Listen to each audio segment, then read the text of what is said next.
How's it going, fellow Titans? Welcome back to my Titan Season 3, Episode 11 breakdown, recap, and review. And I almost am speechless because after seeing the episode, there's just so much crazy stuff to talk about. I really enjoyed this episode, but there were so many developments in it that I suppose we are on the precipice of towards the end of the season now.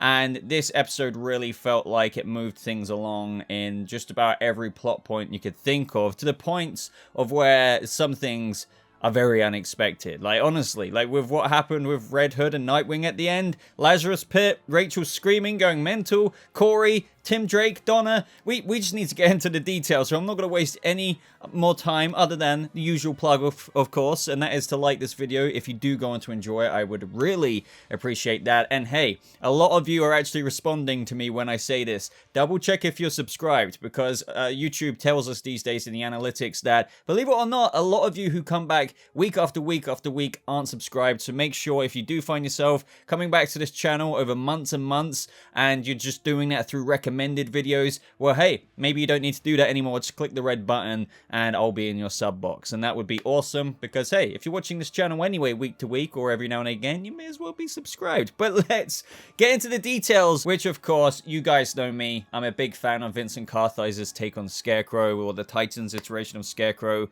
and this beginning part of the episode was just brilliant. I will always love seeing Vincent Kartheiser do his little Scarecrow dance, and just seeing him live it up, living his best life in Crane Manor. It's brilliant. I mean, we see him shave. I was wondering if that was going to happen this season. I personally prefer him with a beard, but hey, I don't mind seeing the clean-shaven Scarecrow. It's interesting to see him get back into his Dr. Jonathan Crane mode, and then later on somewhat split that duality into actually really embodying Scarecrow, and we'll get to that when we get to that. There was a bit of a montage, and I wonder if what he saw in one of those green boxes that he was just looking through all Batman's things, it glowed greeny gold. I'm wondering if that was deliberate foreshadowing for when Dick Grayson opened the safe and another glow happened on his face, if you will, and that was the kryptonite that Bruce stored in that safe. So I'm wondering if this is just more kryptonite in the Batcave. You could say, oh, what if it was the glow of one of his fear gas canisters or whatever, but I don't think so. I'm pretty sure Batman kept the last couple of those in that little vault. This intro then continued with him asking the Bat computer about any somewhat dossier on any of the Gotham criminals that Batman goes after, and of course, you know, Scarecrow would want to know about himself, and that's when he does hear what Batman had to say about Jonathan Crane, and it was much to his disgust, because it just speaks to the larger truth that his mother has always said about him, this kind of secret, not necessarily secret, but this truth about himself he's always known. It was quite a big burn when Bruce Wayne was saying he can conclude that Crane's efforts are most effective via the use of proxies, unwitting associates, if you will, commonly drugged into submissive complaisance. Jason. But the cherry on the cake is when Batman literally views Jonathan Crane out of his rogues gallery, the Scarecrow, the most pitiable among Gotham's violent criminals, a broken man without a voice, doomed to speak through others, which is what I suppose later kind of encourages him to really embrace the Scarecrow side of him. But then we have him, after being in a bit of a pissy mood, after hearing what Batman had to say, he went to Red Hood, who, you know, Jason's now finally got what he wants in a way, but not entirely. He's back in his own bed at home, so to speak, but clearly it's not the way he wanted things to go. And I'm still a little bit iffy on this, to be fully transparent. Going back to Crane after Tim Drake got shot, what kind of makes it worse for me is now he's not even on the drugs. But, you know, regardless, I do understand the end journey with how he feels like he's got nothing left. And the one thing I do like about this destination, despite him not being on drugs, which would make it easier to believe, is that when he's not on drugs and he has nothing left, you do see the conflict in Jason whenever he's being enlisted to do something by Scarecrow. For example, in this moment in the room, he says, it's time for the next step in our plan to get rid of public enemy number one, and that is Nightwing. And he's like, that's freaking crazy. And even when you get various moments in the episode, Jason he always has this reluctant look. So I do like where we're at with Jason. He's feeling like this has always got left, may as well go ham with it if I can. But it's just, as I said, the way we got there wasn't so believable for me. And I am really wondering where things are going to go now. Because with the end of the episode, just jumping to the cut again, it's like, I do feel a bit of empathy for Jason at this point, because he's just digging himself a hole and a bigger hole and a bigger hole. And with what happened to Nightwing, I think that shook him to his core. And it's like, what's going to happen? Where is he going to go from this? I really genuinely don't know. I would love your predictions for the last couple of episodes of how the Red Hood arc will end. I love videos like this from villains, if you will, and we also got one from Red Hood himself, where he sent out a message to Gotham. And I thought it was like, oh man, Jason, like being live from the Batcave, you should never let the people of Gotham see the interior of the Batcave. I both liked this moment and also really didn't like it. It was more from a sense of, screw you, Jason. Like, Jesus. Like, I know they don't know where the Batcave is, but I just feel like it's weird letting citizens see the inside of the Batcave. But this was still a cool message, because he's, you know, saying for too long this city has been at the mercy of criminals. He's not just talking about Penguin, Riddler, or Joker, but he's talking about also the people who make things worse. First, Batman and the Titans. They feed off the terror in pursuit of glory, which is somewhat of that underlying tone this season, where it's like, and this has been a big thing in comics anyway, it's like, well, do heroes bring out villains in Gotham? He summons Nightwing to meet him at midnight. He says that he will know where. That obviously happens much later. But you can even tell, I like how when Jason was done recording this, he just slumps back down in the chair like, man, do I really want to be doing this? Well, I guess I may as well. It's not like I have anything else left. Hence why I say where we're at with Jason now, just not necessarily the way it got here. As a result of this, Dick wants to go to Wayne Enterprises to somewhat, I guess it was like to find a back door into the Batcave or something. I don't really, he was going to Wayne Enterprises to use some sort of security thing, but then it gets foiled. But I wanted to know what his actual plan was. Was he just going to go in there instead of meeting him at midnight? Regardless, it doesn't really matter, because that doesn't end up happening anyway. And Superboy, I felt kind of bad for him in this moment, because it felt like a little bit of deja vu. He says, oh, what, so I'm good for getting groceries, but not this? I'm not going to stay here and do nothing. And it kind of reminds me of when Dick Grayson was going out to meet Dr. Light in season 2 with Hank, Donna, and Dawn. But Jason wanted to come along and he got benched. Like, for not really any particular reason. I suppose there was one. It's like, hey, you're not well, you are experienced enough for this. You're a Robin. But do you know what I mean? Like, he benched Jason back then, and then in this season it's like, well, Connor could come with you. So it just does make me feel like, Grayson, why are you doing this? Let someone help, because it's almost like I guess at this point, if I put myself in Dick Grayson's mind, maybe because of the absolute shit state that things are in right now after the events of the GCPD battle, he doesn't want to risk any of the other Titans, even though Superboy, you know, there's not much of a risk to him other than kryptonite. I'm guessing that's why Dick does bench Superboy, but obviously Superboy is not a big fan of this at all. But anyway, meanwhile, we have Tim Drake walking around in Gotham City with Donna Troy watching him, and they are finally reunited. Of course, we get another Miss Troy moment, and we have Tim Drake's wound, like, properly healed, which is somewhat confusing. Like, I'm guessing they were getting at, once you come back from the dead through the portal, you just heal? Is that, unless I'm being really silly, because obviously he would have stitches that would take several weeks or more to heal completely into a scar.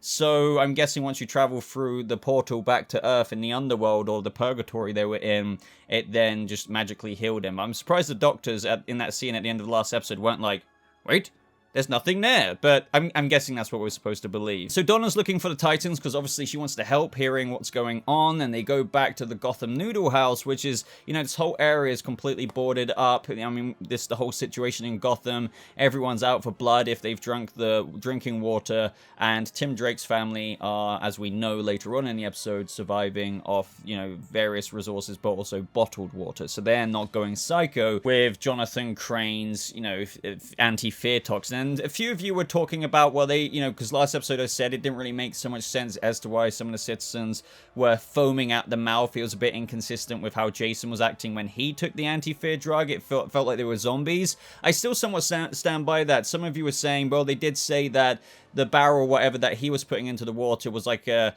extra high dose, you know, very, very concentrated. But that makes sense. Like, if you're pouring that much of the concentrated, it's like, you know, orange squash. You know, if you put a little bit of it into a bunch of water, it dilutes. So that's why that line was spoken, because when, you know, Jonathan Crane put the chemicals in the water, the reason why it was so concentrated is because it's going in the main pipeline of water to Gotham, so it would be very much so diluted. Hence, the point I'm getting to, they shouldn't really act any different to what Jason was acting like, because, well, as I just said, it's diluted in a massive amount of water. So yeah, it's a bit strange. Plus, then we had a guy who had drank the water this episode, Max, who went up to Starfire later on, and he wasn't foaming from the mouth or anything, having drunk the same water. So I don't know. I guess different people act differently. I really like this moment though, because we got even further into Tim Drake's character. So after we met up with Tim Drake's family again and Donna met them, and they're obviously quite concerned about everything that's going on because he went missing, because obviously he was shot. We're introduced into Tim's own little secret base, Batcave if you will, where we see all of the evidence he's mounted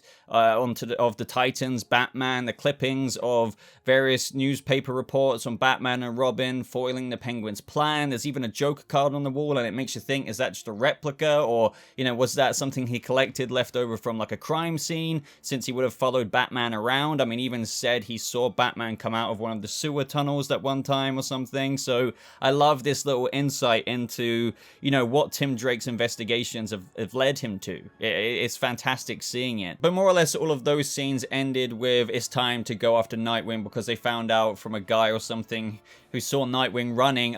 So stuff like this seems a little bit convenient to me. I suppose it's possible, but I think they found out from a guy, or that he saw Nightwing headed downtown to fight Red Hood, perhaps. It's like, oh, well, you know, I guess we better go where that guy said. It's convenient that he told us this. It's not really a huge issue, but that was more or less where the scenes led up with those two characters. I thought maybe Donna was going to arrive just in time to save Dick Grayson, because I thought that's what, you know, they were leading up to, with Donna being right on the trail of Nightwing this episode. But ultimately, then there was a wholesome moment where Tim Drake hugs Donna, and she really didn't expect that. But I do love, and this is something fans do point out, there is really quite parental parallels you can draw between characters. Like, you have Donna for Tim Drake, you have Starfire being the mother bear, if you will, of various Titans like Raven. But let's talk a little bit about Rachel and Gar this episode. So we have them picking up right where we left off at the end of last episode, with Rachel asking any idea how we're going to find the others, and Gar's like, maybe it's for the best that we don't. And, you know, I don't blame Gar saying this, because he has been the one trying to kind of keep, it's almost like Spider-Man holding two bits together. He's been trying to keep shit from going south this season, and he's thinking maybe they'll be safer off on their own, since the whole city is in, it's crazy, you know, Barbara Gordon, the commissioner's arrested. It truly is Gotham City at one of its worst points out of any storyline almost, because it is like a little bit of a no man's land. But they do pursue the Lazarus Pit storyline, and I was wondering where they were going with this, but now with the end of the episode, I might not have all my guesses in a line, so to speak, but I feel like I know where they're going with one particular thing, and we'll get to that when we get to that. But he says, it's been bugging me that Jason has miraculously returned from the dead, and no one seems to know how. So he did some digging in Bruce Wayne's old journals, and he tells Raven all about this symbol, and it's about this place related to Rebirth, the Lazarus Pit. Now, I'm surprised they didn't include a line of, oh, I wish I knew about this before, with regards to Donna Troy, because Raven's been on Themyscira with, as she puts it, nothing to show from it. But I disagree. Look at your personality now. Your whole demeanor's different. She's definitely become more wise and come into her own more and stuff. But regardless, we do have her use one of her powers on the symbol, and that is kind of allowing her to be this tracking homing beacon, if you will, to the Lazarus Pit. And this makes complete sense when it comes to Raven, because she is very overpowered, especially when you think about the comics. So her being a bit of a compass to this place of rebirth to help Gar figure out what Jason's rebirth was all about was a really interesting story this episode, especially with the way it ended. And I have so many theories to that, and stick around for that, because I would love your guys' input as well with that particular scene that happens a little bit later on. Anyway though, guys, we cut back to Dick Grayson, who's at Wayne Enterprises, and it was awesome just seeing this, by the way, seeing Bruce Wayne's office, and Jason pops up, teasing about how Crane's just kicking it in Bruce's bed. Once again, if anything in this moment, I feel somewhat sad, because, and this is where I feel like the story hasn't gone so organic in terms of, like, I would love to expect lines like, hey, what happened to our conversations in the tunnels, the sewers? Why isn't there any lines or conversations about about why you were going to come home, Jason. Why are you doing this? It's more just that, for the sake of the plot of this episode, a couple of exchanges until we meet up and fight later. Do you see what I mean? I feel like realistically, Dick would have just been like, you know, hey, then this is my whole issue with the way it kind of artificially unfolded, in my opinion. I mean, I know some people disagree with me. That's fine. You know, we're all entitled to our opinions here. But I do think Grayson would have asked about it in this moment, because it's kind of like, hey, you were going to come back to us, man. What happened? Why are you requesting to meet me at midnight and fight me? Like, what happened to our truce where you were going to come home? Do you know what I mean? That's the only thing I can't properly get on board with. But as I keep mentioning with the end game of where we're at now, though, I do like it. Like, I like how Grayson's like, okay, well, you know, even if things had gone the way they had gone in terms of the way I wanted, it still would lead up to a moment like this where Grayson at this point has got this conviction in just stopping Red Hood, just stopping him. So in this moment, the call ends and he goes to Bruce's safe, pulls it aside, and within is the glowing green glow, if you will, of kryptonite. And one thing I did like about this is somewhat of a very... You see how pre-planned Dick Grayson is being in this moment. It's somewhat Batman-y to do, because he's already thinking about, oh, Superboy's going to want to come with me later, so I suppose I should get some kryptonite, maybe, like, ground it into a dust so I can just knock him out or something. In between all of this, though, we have a pizza guy arrive at Wayne Manor, and we have Crane just knock him over the head. Poor guy. This leads into an interesting scene in a few moments. We go back to Grayson, as what we were just discussing is return to Superboy in this moment, and he's yet again insistent that he's going to go with Dick to fight Red Hood, or just at least back him up. And I like how he says, look, I'm not trying to go with Lex Luthor on you, but you can't frickin' stop me. And this is what I liked, because it's like, as I said earlier with Jason being benched by Dick Grayson last season, it's like, well, try and bench Superboy, which is when he does with the kryptonite dust. And I felt so sorry for both characters in this moment, Superboy, because that's gonna suck. No matter what, that must be so unpleasant. Like, the one poison to you that makes you weak, you've inhaled it into your bloodstream and your veins. You could actually only imagine how much pain that would cause Superman and Superboy. But then freaking Krypto, man, you had to get the dog to, like, just lay down like that. No, I can't talk about this. Scene over. Again, I was worried about some character regression in this moment, but I think the thing that's holding me back from saying, oh, Dick Grayson taking, you know, he's meant to be a leader and reuniting the Titans and fighting with the Titans,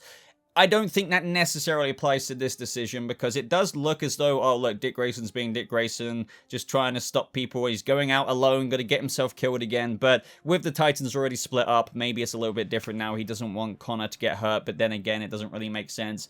Actually, I'm now starting to look into it a bit more. Does it really make sense? Because if Connor came with him, what's the worst that could happen? Maybe, to be fair, someone like Jason, if he met him, Dick was worried about him bringing some kryptonite, maybe weaponized in the form of a bullet, and maybe Connor could have got shot. So, to be fair, this is, you know, me speculating right off the top of my head. Maybe it does make sense, because I was thinking, why wouldn't he bring Superboy with him? Because he's so powerful. But Dick, being Dick, was probably thinking about protecting his family in a time where his family's been completely scattered apart throughout Gotham. So is it or is it not character regression? I would love to know what you think. I don't, for the reasons I just said. I don't think it's the same as him not utilizing his team or being a leader. It's, if anything, him being a leader and trying to keep his team safe in an anarchic situation. But then, guys, we have the Starfire story this episode, where finally we get to see a bit of Tamaran. Even though it was like a green screen background, I was very impressed with the scope of Tamaran. But this all started with Starfire,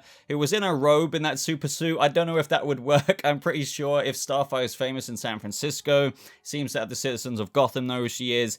I don't know if that would really, but either way, she's hearing this woman and with her baby wanting to buy medicine for a sick child. This is the same woman in Corey's weird-ass little dreams that we have found out now are a part of her original power set. Later on, we find that Corey catches up to her, bringing her the medicine that she wanted, and this then turns into a situation where a loan shark, if you will, tries to collect some money off her, and it ends up in this kind of weird thing. I feel like I understand they're trying to get at her powers, we're like leading her to this woman, and it unlocked this like revelation that she was actually never born with the Starfire powers that gives you the right to rule the throne of Tamaran.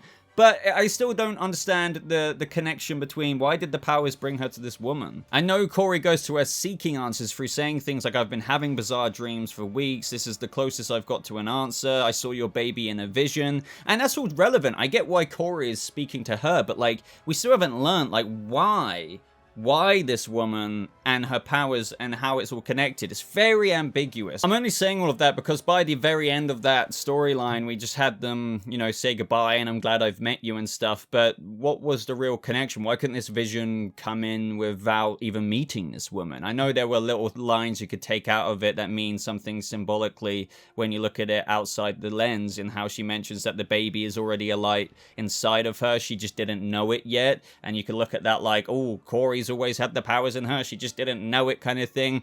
But yeah, I know I'm repeating myself at this point. I just don't know why this woman was so relevant to the story. I thought maybe when we first saw her in the vision, it was meant to be her mother, but younger. And they were going to get into flashbacks with how, oh, a younger Corey's mother has something to do with, like, the early Tamaran days between Blackfire and Starfire that they were getting at. Also, I don't know what it is with Tamaranian armor, but it is pretty much useless because it doesn't seem to stop human bullets. I know you could call that a nitpick, but really, like, come on, like, we're talking about Tamaran alien armor. But either way, the blue power is, so even though it shot Corey, it healed her, which is, you know, I'm absolutely fine with if that's a part of her original power set, but does that make Corey very overpowered? Can she literally get shot by multiple bullets now and just be fine with her little blue weird power? Bottom line, guys, that flashback was really awesome when we got to see the king meander and saying hello to his baby, and then the baby got scanned, and it turns out Starfire didn't have any powers, which is when we had Starfire grow up a little bit, and I think she was like quite a few years old at this point, and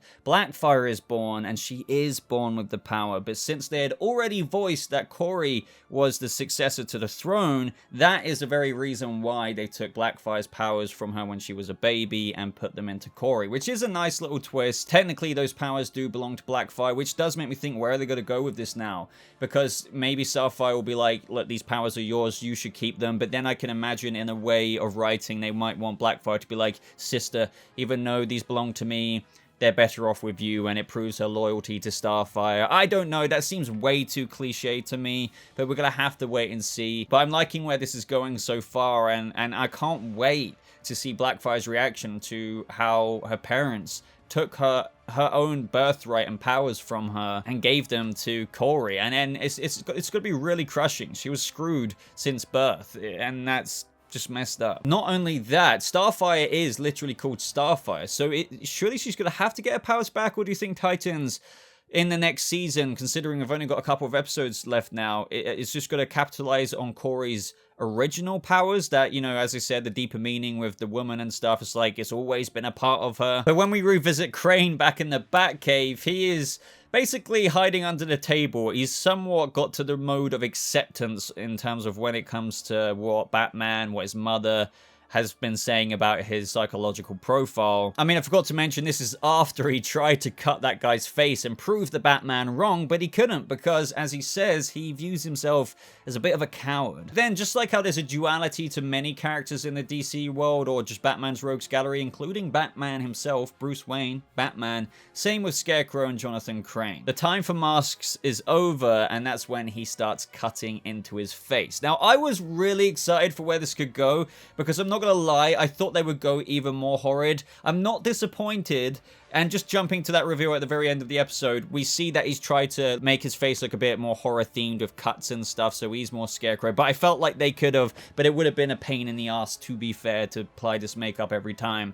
But if they just gave him like Jerome from Gotham level disfigurement, something like that, where his face, maybe even if he like stitched his lips or something with string or something, that would have just been very disgusting Scarecrow. And I know that would have been very horror themed, but since you're bringing out Scarecrow, well, and the fact that Jonathan Crane plucked up the courage to cut his own face and stuff, I feel like they should have, this is just me being passionate here, not a complaint, should have maybe just made him stitch a bit of his mouth together, not so much that he can't talk, but just a little bit of it, maybe cut out chunk, I don't know, just made it a lot more scary so it resembles the actual Scarecrow mask. Now, I was really hoping that they would don the Scarecrow mask, but it doesn't look like they are. When he looked at it, I thought, yes, this is it, he's looking at it in the vault, but no, for some reason they're straying from that. I know there is no more masks now, but Not gonna lie, would have loved to have seen that. Back to Raven and Gar. They're led to some abandoned offices, and basically this is the location of where Jason was indeed resurrected. She's sensing some strange energy. She says it must be pretty dark magic, and she even feels the energy signatures from people long, long ago. And think about how far back the Lazarus Pits goes. So she literally feels the energy of the people who were like, knowing all about this way back when, thousands of years ago, for all we know. The cabinets move aside and they go down, and that leads them to the stairs of the very creepy entrance, as where we saw Jason's body get pulled through. And then they said, like, we found the Lazarus Pit. And we'll save this just for a moment in terms of what I want to get into with theory crafting, with what happens next. Now we're more or less at the end of the episode, and I like how Nightwing was kind of playing the Red Hood game with Red Hood. TikTok Red Hood, you were never really good at this game, since they're both Robins. I like the little pokes at each other and how he always fell for the bait. Jason calls it standard batshit intimidation through terror. Once again, another poke at Dick being Batman, where it does seem like they're somewhat pushing him towards. And then it was time for the fight, where it did look as though Nightwing was completely mopping the floor with Jason. I really love this fight. I had to suspend my disbelief a little bit. I know in the comic books, I guess Nightwing would have been able to do this. It's just when Jason was going like non-stop, like firing his guns at Nightwing, and he was just doing acrobatic flips. I thought one of those bullets might have hit him, but I suppose to play devil's advocate, we did see that kid shoot him and the bullet bounced off, so I suppose a couple of bullets could have hit him and bounced off, but they seem to play it both ways. Like the sniper hit him and that pierced his armor, but I suppose that could have been a more powerful round.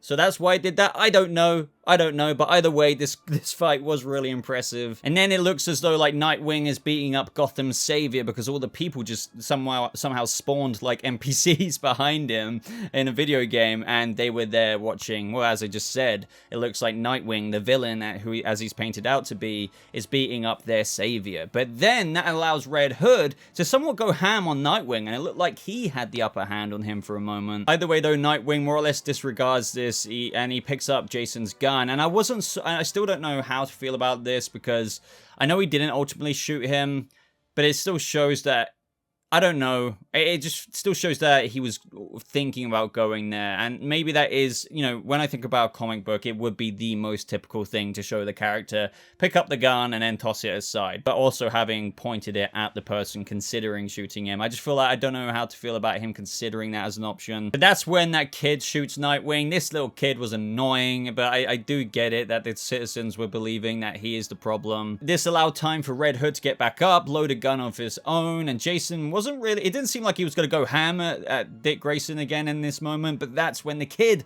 shot him again in the neck. And you could say it maybe skimmed, so maybe it hasn't hit a major artery, but I don't know, like literally, like blood was coming out. So this is where my theory crafting will come out, and I don't know how to feel about this, but I'm obviously going to reserve judgment until I see it. We see the kids say, like, I did it for you, Red Hood, and they like cheering Red Hood, but Jason's looking really shocked in this moment. Once again, just personifying the term of way over your head, like you're in way over your head, and Jason's like, I didn't really ever want this to happen, I'm sure. Like, he didn't want Dick Grayson to properly die, so he just gets up and starts running, because he's not on the drug anymore, he's back into his own, and this is really come to an outcome of something that I don't think he ever thought would actually happen. But now there's a person he looked up to. Think how much of a fan he was of Dick Grayson, of the first Robin. Now he's dead because of him, or dying at least. And then, just to top it all off as well, guys, that the crowd were kicking in Nightwing as he's been shot in the neck, bleeding out. Like, talk about rubbing it in, Jesus. So this is when we cut back to Gar and Rachel, who is sensing, and like this, I immediately thought, you don't mess, like, this is the parental thing with what I was going on about earlier. Like, Rachel is also like a daughter of Nightwing's, you could look at it that way, or a lot of the fandom do, and you don't mess with her dad, so to speak. So she sensed this. That's when she like starts going nuts and like her demon powers come out. She says it's Dick, something's happened to him. She starts screaming, and I was just like, what is going on? So theory time. I could be completely wrong about this. I haven't seen the next episode yet, so do not worry. I'm not going into spoilers. This is truly from my freaking brain right now. I'm thinking that maybe somehow Raven is gonna, I don't know how she's gonna do this, but maybe get Grayson, Nightwing, and put him in the Lazarus Pit. to prevent him from dying. And I don't know if that will be as harmful as to what the Lazarus Pit did to Jason, because he was actually dead.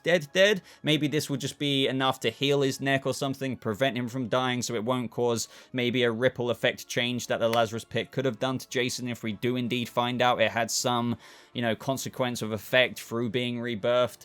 But yeah, I don't know. I'm just thinking, what other reason would they have than to show Raven's powers causing almost this earthquake-like moment, her demon energy going out, screaming as she's sensing that one of the people she's linked closest to is dying. So the only thing about this is I don't know how I feel about Dick Grayson going in the Lazarus Pit. Are they going to use this as an excuse to propel him into his Batman mode more, which they've been teasing this season?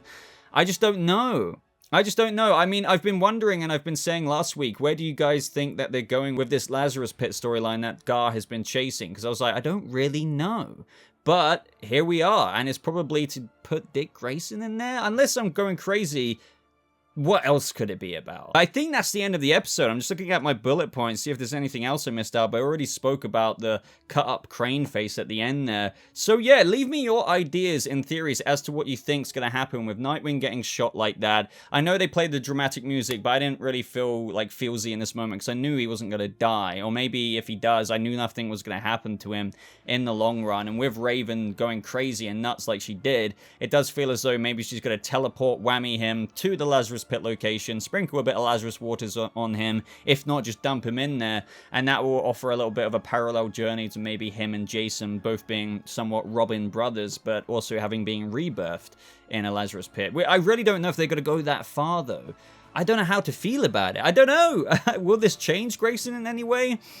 We're going to have to wait and see. But overall, I really enjoyed this episode. It felt like the type of episode that really did just springboard us to the final couple of chapters left for this season's story. Because I believe, you know, there's only 13 episodes in the season, so it's almost coming to a close. And it's crazy. This past whatever weeks have just gone so fast. So yeah, this is overall a thumbs up from me. I enjoyed it. So yeah, let me know your thoughts down in the comments. Let me know your theories. I do read every single comment, so I am looking forward to seeing what you guys have come up with. If you have enjoyed this video, especially if you've got up to this point, hit that like button. Other than that, subscribe. Links, as always, are in a top pinned comment. Those links will take you to my Twitter, Discord server, and other places like that. But thank you so much for watching. I hope you all have a lovely rest of your day, and I'll see you Titans in the next video. Goodbye.